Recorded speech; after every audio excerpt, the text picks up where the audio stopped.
Сәлем достар, сіздермен бүгін осындай ерекше шашбауды жасап үйренетін боламыз. Ең алдымен қажетті заттармен таныстыра өтейін. Бізге осындай бұйым қажет болады. Төменде 3 тағатыны бар, жоғарында 1 тағатыны бар. Және осындай шашбаудың шапкасы сатылады. Бұның да размерлері әртүрлі болады.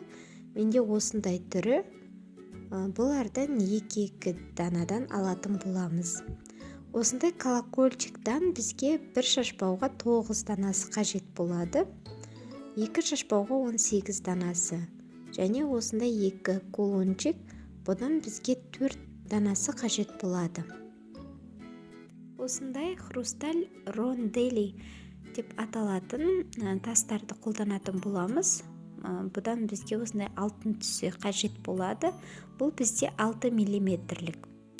Және екінші хрусталь тасымыз бұл биконус деп аталады. Бұл бізде 4 мм.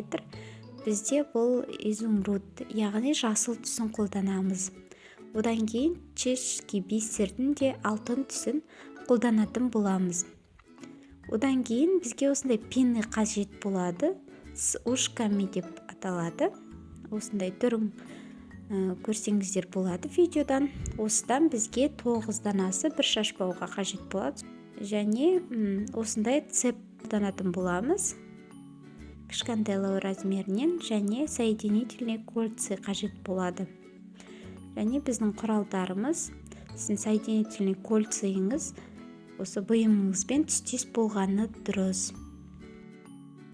Шашбауымыздың жоғарғы бөлігін жасайтын боламыз. Ол үшін круглогубцты алып, соединительный кольцамызды ашып, жаңағы 2 кулонымызды осы бұйымымыздың екі жағына тағатын боламыз. Ешқандай қиындығы жоқ, видеодан барлығын көресіздер. Ертеде қазақ халқы бой жетіп келе жатқан қыздарының барлығына шашбау таққан екен.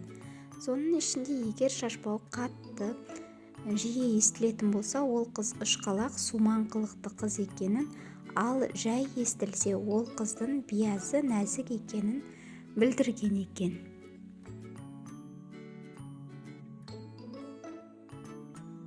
Мінекей 2 кулонымызды орналастырып алған болатынбыз. Енді төменгі бөлігіне көшетін боламыз. Осы шапкамыздың төменгі бөлігінде 18 тағатын жері бар. Соның тек 9 тағатын жеріне 9 осындай цепті тағатын боламыз. Біздерде бұл цеп 12 данадан тұрады. 12 жалғанған кольцалардан тұратын болады. Барлығын 9 данасын да осылай бірдей етіп кесіп аласыздар. Содан кейін осындай соединительный кольцамен бір жерін қалдырып отырып тағатын боласыздар.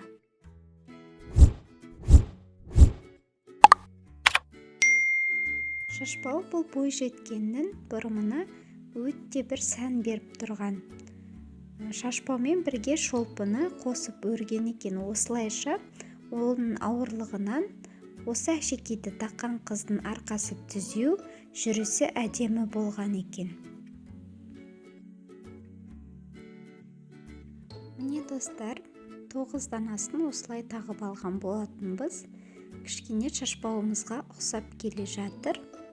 Енді бұның төменгі бөлігіне осындай жаңа пенниімізді алатын боламыз. Оған 3 дана биконусымызды өткізетін боламыз. Одан кейін бір чешский бисерімізден өткіземіз. Одан соң хрусталь тасымыздан 1 данасын өткіземіз. Және жанағыны қайталаймыз. Тағы да чешский бисерден 1 данасын және биконусымыздан 3 данасын өткіземіз.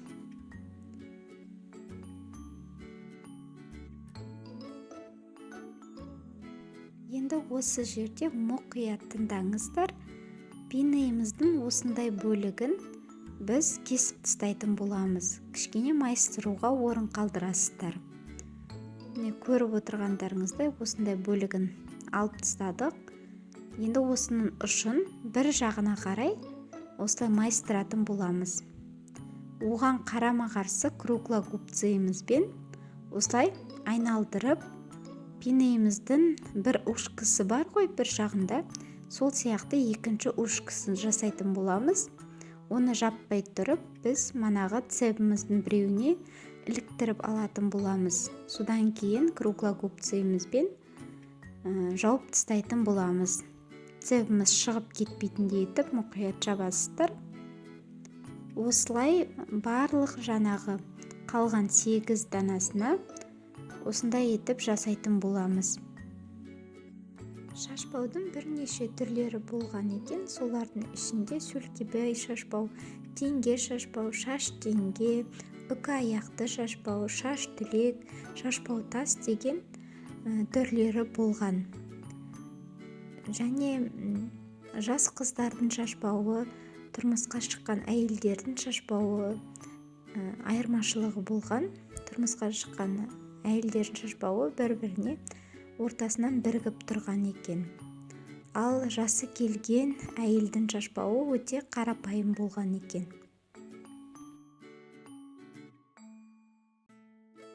Міне осылайша барлық пинейімізді орналастырып болдық. Біздің шашбауымыз кішкене әдемірек болып қалды одан да. Енді төменгі бөлігіне соединительный кольцыйымызбен осы колокольчиктарымызды орналастыратын боламыз. Сіздер соединительный кольцыйды қолданбай, осы пинейіміздің несін ашып төменгі бөлігін, соған бірден колокольчигіңізді орналастырсаңыздар да болады. Немесе мен сияқты соединительный кольцыймен орналастырсаңыздар да әдемі жүреді.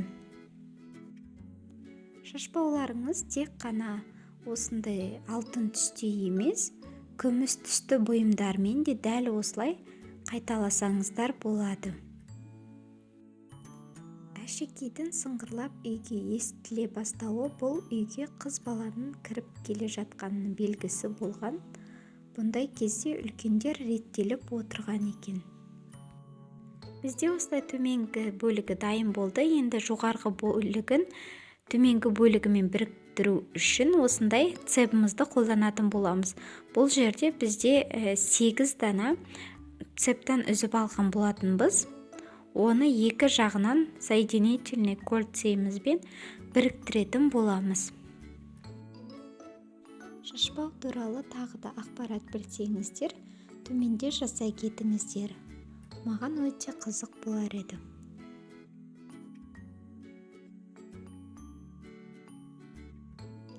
Жоғарғы бөлігінде осындай цеппен біріктіретін боламыз. Мен бұл жерде 46 дана цеп алған болатынмын. Оны да осындай соединительный кольцыймен біріктірдім.